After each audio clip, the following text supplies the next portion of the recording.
Page 53, Kum-Ba-Yah. At the top of the page, they're introducing a new time signature. 2/4. We've had 4/4 time and 3/4 time, and now we're getting 2/4 time. So we only have to count to 2. Yay! 1 2 1 2 1 2 1 2. However, this is a good example of the fact that time signatures can change any number of times to anything. At the beginning of this, it's 2/4 in the first measure. And the next measure is 4/4. 1 and 2 and 3 and 4 and the next measure is 2/4 and 2 and.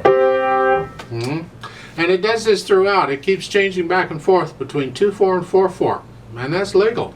It could go into 3/4. It could go into whatever time signature, whenever.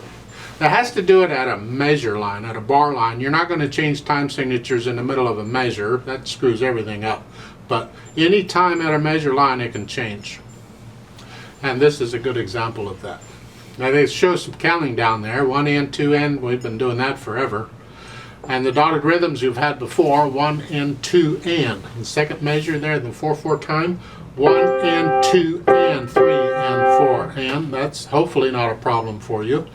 The question then is, well, when you switch between time signatures, what's that do to the beat? And the answer is nothing. The beat goes on. The beat is steady. No matter what the time signature is, the beat is steady. In order to change the beat, the tempo, the whatever, they have to put in an indication for a different tempo, a different speed. Here, there's nothing. So we're just going to, whatever the speed is at the beginning, that's it. Then those are quarter notes. So here, no matter what the time signature is, the quarter note is going to stay the same. So the first line, quarter notes. 1 2 1 2 3 4. 1 2 1 2 3 4. See, the beat just, it's steady no matter what the time signature is doing, and that's the way it works. That's why you have to be careful. Don't let that time signature switch mess you up with the beat. There has to be some note value between the time signatures that's constant, is what I'm saying. It might not be a quarter note, it could be an eighth note or who knows what, but there has to be something that's constant.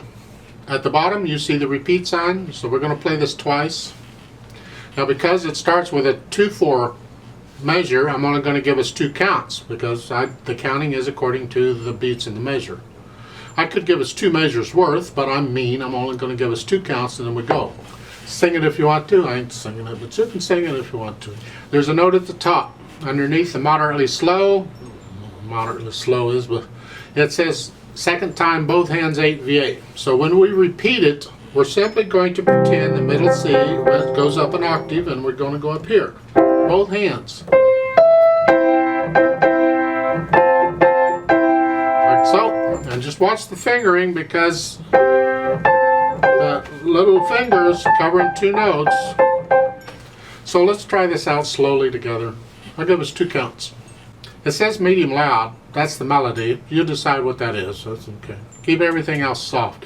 And if you can play the melody note louder than the other, that would be great. If not, do the best you can. But it's like that. That's the melody. Just put a little more weight on the little finger. It's something to practice and work on. Ready and go, and 1 and 2 and 1 and 2 and 3 and 4 and 2 and 1 and 2 and 3 and 4 and 2 and 2 4 and 2 and 3 and 4 and